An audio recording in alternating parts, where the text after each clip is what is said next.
बिस्मिल्लाहिर्रहमानिर्रहीम। अस्सलाम वालेकुम। मैं हूं आबिद अजीज़। आज डॉक्टर ट्रैकवेज जर्मनी की जिस होम्योपैथिक मेडिसिन को मैं डिस्क्राइब करूंगा उसको R76 यानी कि R76 कहा जाता है और आमतौर पर इसको हर्बामाइन फोर्ट के नाम से भी जाना जाता है।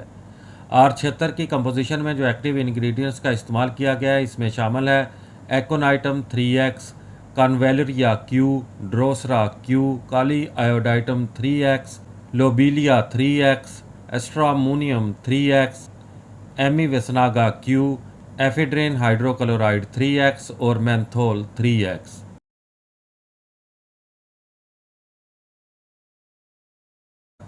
R76 का इस्तेमाल शदीद दमा की दवा के तौर पर यानी कि अस्थमा के लिए किया जाता है।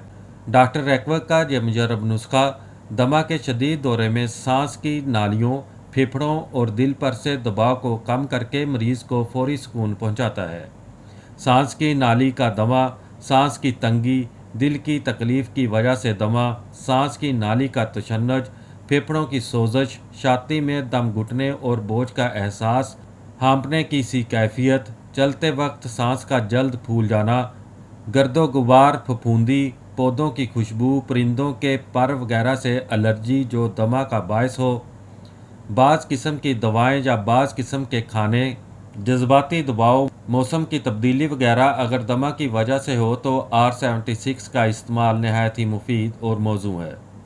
R76 की खुराक का इस्तेमाल कुछ इस तरह से है कि 5 से 10 कतरे 2 घूंट पानी में हल करके मरीज़ को दिन में 3 बार इस्तेमाल करवाए जा सकते हैं और बच्चों के लिए 5 कतरे 2 घूंट पानी में हल करके दिन में 3 बार इस्तेमाल करवाए जा सकते हैं। R76 आपको बाज़ार से 22 ml की पैकिंग में बआसानी दस्तयाब हो सकती है। उम्मीद करता हूँ कि यह वीडियो आपको अच्छी लगी होगी। अगर वीडियो अच्छी लगी है तो इसको लाइक कर दें।